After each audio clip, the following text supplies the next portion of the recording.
Thank you. I don't know. I think Gary gave the sermon already. I don't think I can beat Shakespeare. But we've had Thoreau and Shakespeare, and I'm going to start off with a reading from Yoko Ono. Spring passes and one remembers one's innocence. Summer passes and one remembers one's exuberance. Autumn passes and one remembers one's reverence. Winter passes and one remembers one's perseverance. In the spirit of late summer exuberance, we gather here today. A wise Greek wrote that all is one, yet everything comes in season. And despite the fact that summer did not officially begin until what day? June 21st, we all know that it really starts Memorial Day weekend. That's when you can wear white shoes with fashion confidence. And when the Sunday circulars start advertising sales on oversized gas grills and 4th of July decorations, followed by midsummer totally focused on Halloween, and now we're way into Christmas. And it does not officially end until September 21st. Not Labor Day, and not when the kids go back to school. So we got quite a few weeks left to go. This year, the first orange alert for unhealthy air, and when I was growing up, we just called it smog, was May 6th. May 6th. It's true. I wrote it down, and then I groaned. What with the high tree pollen and leaf mold counts at the same time. No matter that the weeks that followed were almost as cold and gray here as July in the San Francisco Bay Area. Remember, it was really kind of cold at the beginning of the summer. In the Bay Area, where I lived most of my life up until 31 years ago, the coldest winter that Mark Twain ever spent was July in San Francisco. But I knew this cold weather was just an aberration. It was only a matter of a few hours and a few days before the southern heat would set in, did set in, and the humidity would rise, did rise, and whatever cold I would feel between then and sometime in September would be the frigid temperatures inside every building, especially movie theaters. Let alone the blazing intensity of heat domes and a record number of ferocious tornadoes, although I don't think we've had quite as many as we expected, but I don't want to predict for that and cause it to happen. And major hurricanes, the same thing. We're expecting them. They haven't quite come yet. Debbie came and did some damage. As El Niño settles in, that weather pattern. Let alone the sweltering and baggering vagaries of the climate change that certain governors are banning from our publicly funded vocabulary. As much as I love spring here in Georgia, raise your hand if you're with me. The usual magical unfurling of bulbs and bushes in order, and here's the order: the crocuses, right? The daffodils, the stinky pears, the dogwoods, then the azaleas. I ironically observed the order of their blooming with increasing dread, because this is evidence that we were that much closer to summer. This year, like last year, and if I recall the year before, the blossoms came at least 2 weeks too early. Too early. The calendar might have read still spring. There indeed were flowers abounding, but they didn't fool me at all. Judging by the cunning switching out of flora, they weren't spring flowers. They were sneaky. They were summer flowers. Those magnolia blossoms and the begonias and planters. It might as well have been July. Not my favorite month in my least favorite season. Although I will confess from the very beginning, this is an anti-summer sermon, and August was even worse. How many of you really don't like the summer? Yay! The 2024 summer season has come, and as I said, has a ways to go. No matter how hard I have tried to wish it away, my husband tries to comfort me every July by insisting that summer is over when the school starts in most districts. You're actually a little bit later here. The schools in Decatur, Georgia, where I live, started July 30th this year. But we could call that the beginning of fall, he says. It's fall because the kids are back at school. Never borne out by actual changes in the temperature or humidity. But he'll insist on it every year. See, honey, the kids are walking by It's school, it's fall. How many of you kid yourself that way? So this summer Lowther knows that December 21st is still many weeks away. I was, you see, the kind of kid that pretended to look forward to the end of school because you were supposed to look forward to the end of school, and then eagerly registered for the very first summer school session. The kind of kid whose scary Aunt Doris had to order to go outside in the fresh air and sunshine after I had spent an entire week holed up in her guest room reading. She scolded me, of the rare good August weather in her corner of New England, you don't want anything to do with. You're just sitting inside in my house. And she was scary and mean about that. The kind of kid, and this is really important to ask you about, the kind of adult who has little or no use for sand, which always comes with beaches. I am, by the way, not alone in not preferring summer. In fact, I'm in rather good literary company. So one of Thoreau's best friends was Ralph Waldo Emerson, and this is what he had to say about it. One of our Unitarian heroes who actually did attend a Unitarian church and was a Unitarian minister until about 3 years in, and his board went up to him and said, "You're the worst pastoral guy we've ever seen." And then he went out on the road and became a famous essayist. So he was, I'm looking at you, he was a Unitarian minister for about a minute. Anyway, wrote that do what we can, summer will have its flies. Samuel Taylor Coleridge reported that summer has set in with its usual severity. Sidney Smith in Lady Holland's memoir declared, "Heat, ma'am, it's so dreadful here that I found there was nothing left for it to do but to take off my flesh and sit on my bones." Or Russell Baker, who observed, "Ah, summer, what power you have to make us suffer and like it." Or essayist Anne Lamott, who confesses, "Summer nearly does me in every year. It's too hot and the light is unforgiving and the days go on way too long." Who agrees? Yes. When the rapture and the countdown to Judgment Day did not come off as predicted by a minister in Oakland, California some summers back. Do you remember that? We were all going to disappear in the rapture. Or actually, we were going to stay behind, and the people who were better than us were going to go up in the rapture. I was said to have muttered that this didn't mean we had been saved from the hellishness of summer here. One columnist observed that while somebody led us to believe we wouldn't be here another week, that there would be no more ribs, no more moon pies, no more Peachtree road races to train for, the end of the world has been at the very least delayed, leaving us with something, she wrote, much, much worse. Nothing's changed. We're still here, and here's what lies ahead, she noted. Beastly humidity and months of seasonal traffic snarling highway work. On the other hand, Caitlin Matthews, writing in Summer Solstice, celebrating the journey of the sun from May Day to harvest, argues for the particular pleasures and gifts of each season, with summer being a time of reverence for the sun.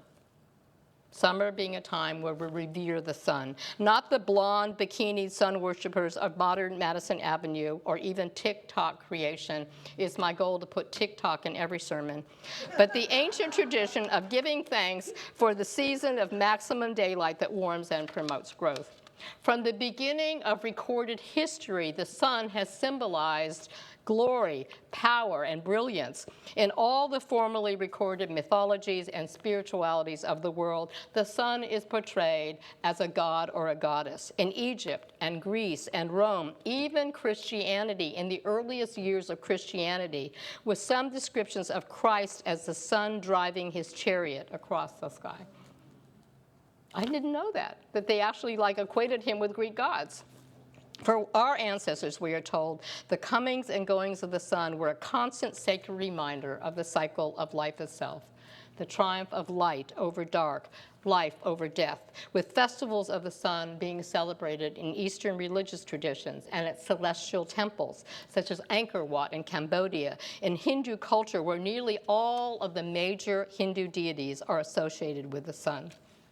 And while many of these rituals took place and still take place around the actual summer solstice, which is June 21st, other rituals of summer took place and still take place long before Memorial Day weekend, with May Day celebrations in Northern Europe acknowledged there as the first day of summer. a time to invoke the sun and its new energy, to turn cattle out to pasture again, to move the sheep from home fields to rougher land, and to prepare the soil for planting. For Celts, the metaphor for human creation is that of being shaped by clay, from clay, and as we are formed from clay, the rhythm of the seasons outside nature is also active within our own hearts. There are 4 seasons in Celtic theology within the clay heart, each of them providing different fodder with different challenges and different gifts for the soul. Writer John O'Donohue describes the different challenges and gifts for the soul that accompany each season, from the bleak, emptying time of winter to the great exuberance and hope of each spring. Summer, he wrote, is a time of light and growth and arrival. It's a time of great balance. You are in the flow of your own nature. You can take as many risks as you like in the summer and always land on your feet. There is enough shelter and depth of texture around you to balance and ground and mind you. Summer as a time to take risks. That's what I'm going to be talking a lot about. What does that look like? What is that going to look like for you? So down my way in Metro Atlanta, where driving on the tumultuous freeways can be even more risky in the summer, I read recently that some local ordinances all but ban kids there from having fun, threatening fines and even jail time for those who make it possible. For example, in Metro Atlanta, in 2 towns, jingling ice cream vendors are banned. Jingling ice cream vendors are banned. And in others, kids are forbidden from playing catch on sidewalks or in cul-de-sacs. Too risky? Columnists Angela and Dennis Budimar, in their newspaper column, Joyful Daily, have other less obvious suggestions for taking a walk on the wilder side, and I want you to listen to see if any of these apply to you. Eating with your fingers if you never do that. Wearing mismatched clothes like I did unintentionally with 2 different shoes on a different dog walk. Staying up too late, and for me that might be 9. Taking a spontaneous road trip. How many of you have done any of these? Eating with your fingers, wearing mismatched clothes, staying out too late, that means after 9 o'clock, and taking a spontaneous road trip. One possibility, and I did talk to some of our kids about this, is I asked them where is the nearest, kind of scary amusement park. One possibility is a new Georgia Surfer roller coaster ride that just opened at Six Flags this year. Riders strap into a free spinning seat on top of a massive board that travels the wavy track at speeds up to 60 miles an hour before diving into a splash pad. There's also some other water parks around here. How many of you have recently gone to an amusement park and gone on a roller coaster? This past March, on opening day, brought additional unanticipated risk, however, when bands of teens, perhaps 600 or so at a time, roamed the grounds, running amok and scaring paid customers, which called for an unaccompanied youth-adult chaperone policy after 4 p.m. Too much of a risk? Too much of a risk? Or is this normal thrill-seeking for you? So you don't count. We talked about that earlier, because if you're not scared by it, it doesn't count. My twin brother has never, for example, seen a roller coaster he hasn't immediately wanted to ride. That's why we're called fraternal twins, because we're not alike at all. For my husband, physical risk-taking meant walking across the Brooklyn Bridge last summer. You see, he has a fear of suspended heights that made this a challenge, and a terrifying but exhilarating risk. I know, because I was right there going, they're expecting us in Manhattan. You need to go. For me, swimming in water where I can't feel the bottom fits the bill. What is it for you? What is it for you? Taking food risks is another possibility. Not, of course, eating anything that would trigger severe allergic or dietary reactions, but is perhaps something you would not ordinarily consider, such as traveling to Corinth, Mississippi for their Slug Burger Festival, a deep-fried and soy meal patty served on a bun. You want to go? Or the West Virginia Roadkill Cook-Off. For me, it might be breaking down and surprising my husband by agreeing to a matinee showing of the Kingdom of the Planet of the Apes, wherein the human population has been rendered dumb by the same virus that makes apes intelligent.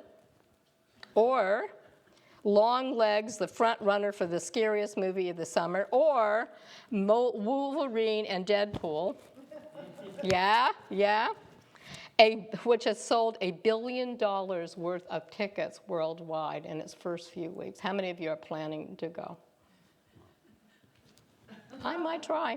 After all, it's only a few hours out of my life, out of your life.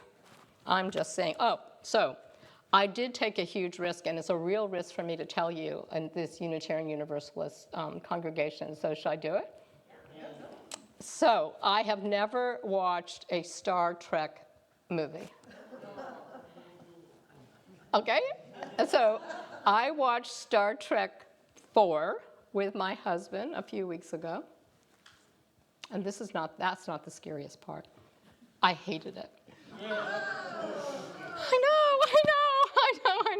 That's probably the biggest risk that I've taken in a really long time. And thank you for Beyond or addition to physical or cultural risk-taking. So we've been talking about cultural, physical risk-taking. And I want you to think about what that might be for you. There's theological risk-taking. Consider rereading or reading Houston Smith's book on world religions. How many of you have done that? And when you do it, then you visit or revisit the religions or aspect of a religion that's the most difficult for or puzzling to you. Or explore from a place of curiosity a belief that you absolutely don't get.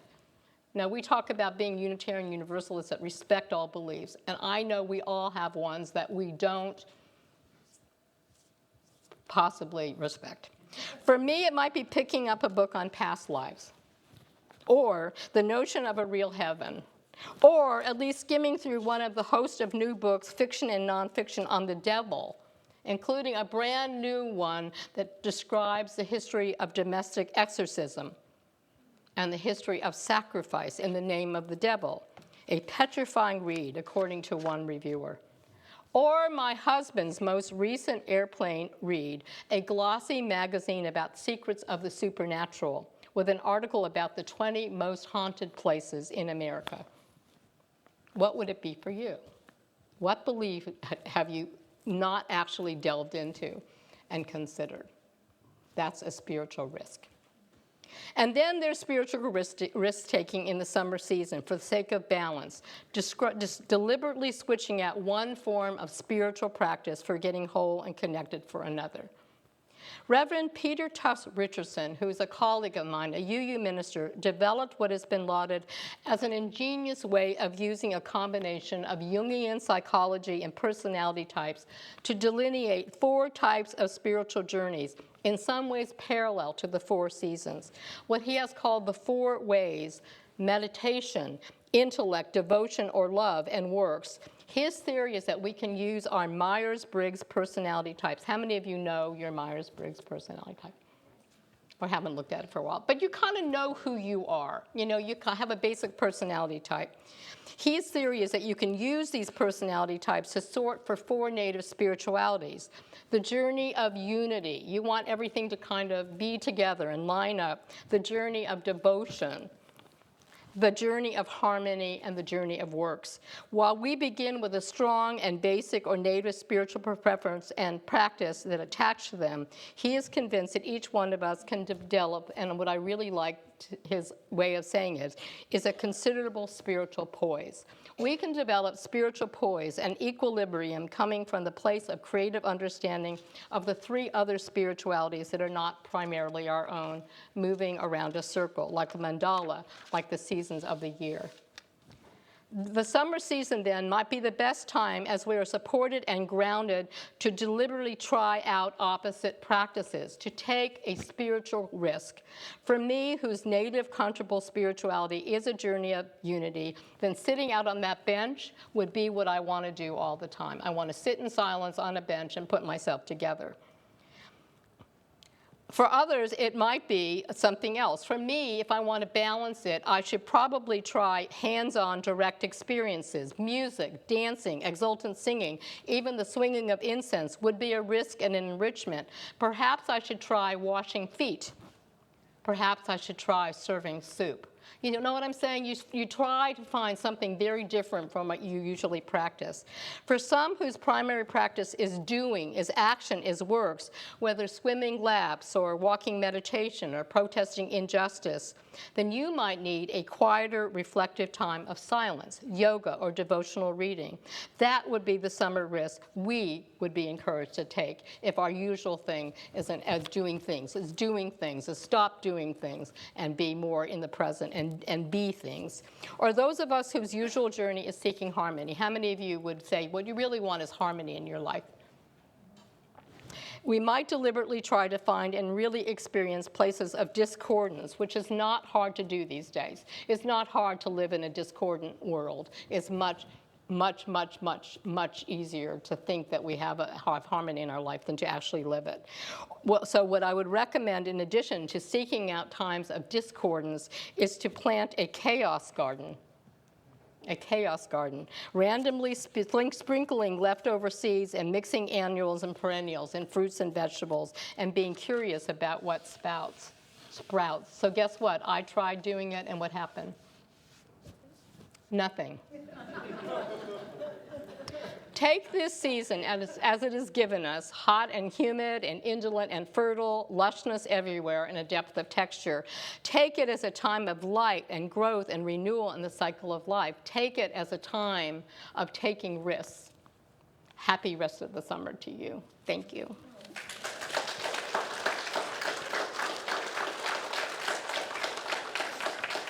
Do we have time for a few questions? Or okay. How about it? Nothing? No. Oh dear. Take a risk. Take a risk. I just remembered summer, how much I loved it when I was young, that I could sleep the first 4 hours because there was 9 more of daylight.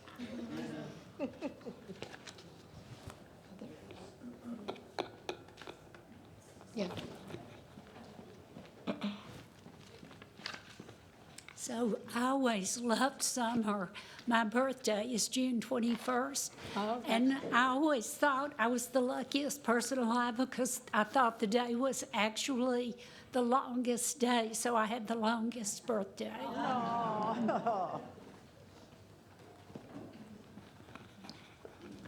Coming from Massachusetts, I really enjoyed the summer. I loved the heat. However, I think I'm a Southerner now. You don't like it? It's been 3 years.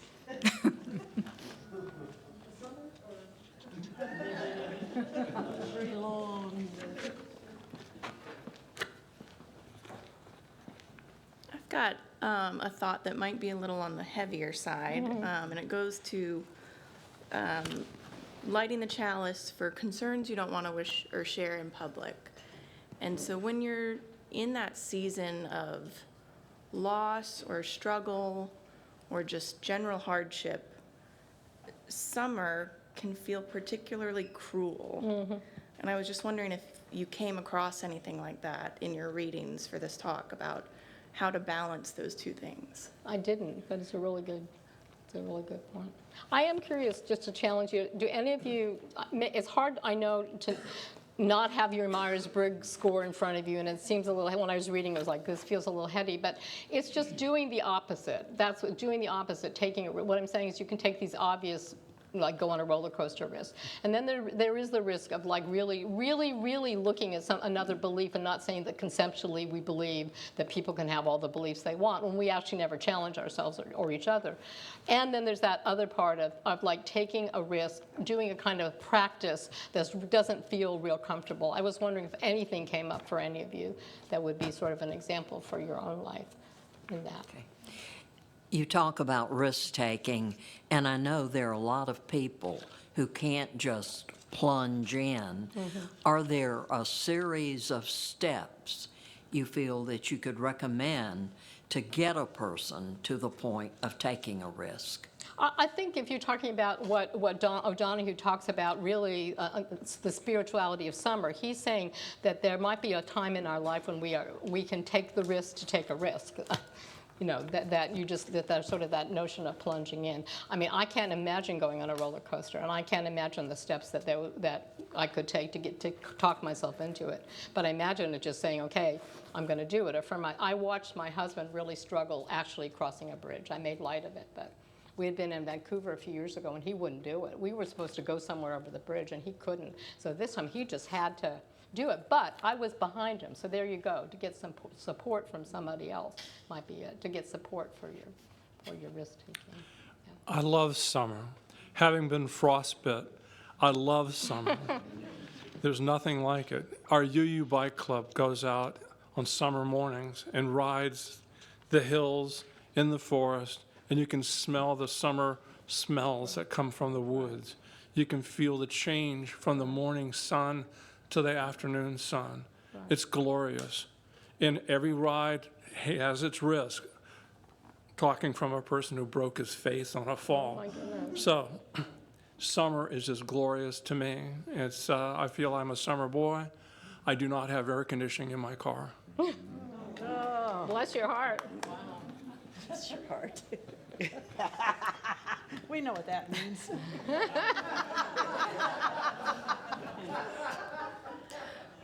Well, I think I really needed this talk today. I've taught elementary for many, many years and been offered a position in secondary.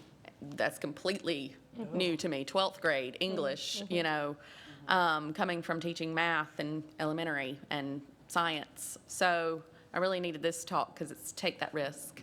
I'm doing my doctorate. This is something that I need to do.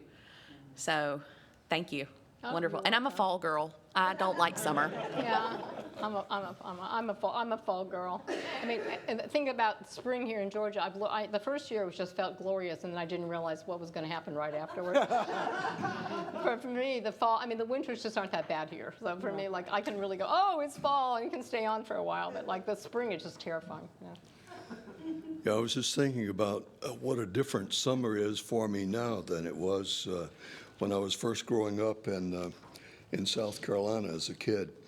No air conditioning, very, very hot, lots of insects, time just stood still.